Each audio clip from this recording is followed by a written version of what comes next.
Perkenalkan, nama saya Hesron Hutapea.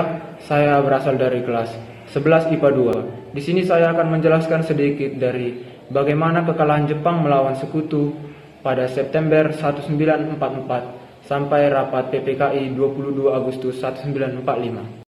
Pada bulan September 1944, posisi Jepang dalam Perang Dunia Kedua semakin terdesak. Perdana Menteri Jepang Kiniaki Koiso pada tanggal 7 September 1944 mengumumkan bahwa Indonesia akan diberi kemerdekaan di kemudian hari. Janji ini diberikan agar rakyat Indonesia tetap membantu Jepang melawan sekutu. Setelah itu, Jepang mulai membentuk berbagai badan untuk mempersiapkan kemerdekaan Indonesia. Pada tanggal 1 Maret 1945 dibentuk BPUPKI atau sebagai disebut Badan Penyelidik Usaha-Usaha Persiapan Kemerdekaan Indonesia. Badan ini bertugas menyusun dasar negara dan rancangan undang-undang dasar. Tokoh penting yang terlibat antara lain Soekarno, Muhammad Hatta, dan Muhammad Yamin. BPUPKI mengadakan sidang pertama pada 29 Mei 1 Juni 1945 untuk membahas dasar negara. Pada sidang ini, Soekarno menyampaikan gagasan Pancasila pada tanggal 1 Juni 1945.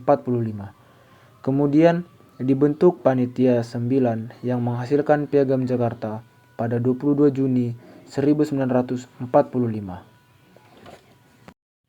Kesempatan ini dimanfaatkan bangsa Indonesia untuk memproklamasikan kemerdekaan pada 17 Agustus 1945 oleh Soekarno dan Muhammad Hatta atas nama bangsa Indonesia.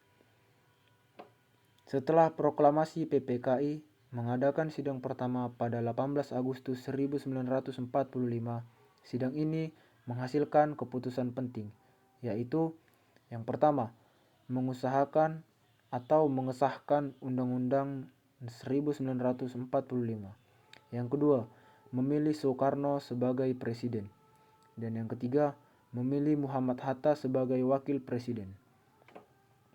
Kemudian pada 12 Agustus 1945, PPKI mengadakan rapat yang menghasilkan beberapa keputusan penting, yaitu yang pertama, membentuk Komite Nasional Indonesia Pusat atau KNIP. Yang kedua, membentuk Partai Nasional Indonesia atau PNI. Dan yang ketiga, membentuk Badan Keamanan Rakyat atau BKR sebagai cikal bakal Tentara Nasional Indonesia. Rapat tersebut menjadi langkah awal untuk membangun pemerintahan dan pertahanan kemerdekaan Indonesia. Pada tahun 1945, kekalahan Jepang semakin jelas. Kota-kota Jepang banyak dibom oleh sekutu. Ekonomi Jepang hancur dan rakyatnya mengalami kesulitan besar. Pada 7 Agustus 1945, Jepang membubarkan BPUPKI dan menggantikannya dengan Panitia Persiapan Kemerdekaan Indonesia atau PPKI. Pada saat itu, Amerika Serikat menjatuhkan bom atom di Hiroshima pada 6 Agustus 1945 dan di Nagasaki pada 9 Agustus 1945.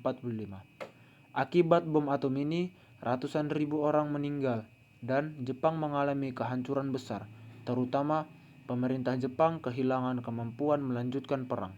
Peristiwa ini mempercepat kekalahan Jepang. Pada 9 Agustus 1945, Soekarno, Hatta, dan Rajiman dipanggil ke Delat atau Vietnam untuk bertemu Panglima Jepang Asia Tenggara, Hisaichi Terauchi. Dalam pertemuan tersebut, Jepang menyatakan Indonesia akan merdeka. Kemerdekaan direncanakan pada 24 Agustus 1945. Wilayah Indonesia mencakup bekas Hindia Belanda. Namun, sebelum rencana itu terlaksana, Jepang menyerah kepada sekutu. Pada 15 Agustus 1945, Jepang resmi menyerah tanpa syarat kepada sekutu. Kekalahan Jepang menyebabkan kekuasaan Jepang di Indonesia melemah, terjadinya kekosongan kekuasaan, dan rakyat Indonesia memiliki kesempatan memproklamasikan kemerdekaan. Golongan muda mendesak agar kemerdekaan diproklamasikan segera tanpa campur tangan Jepang.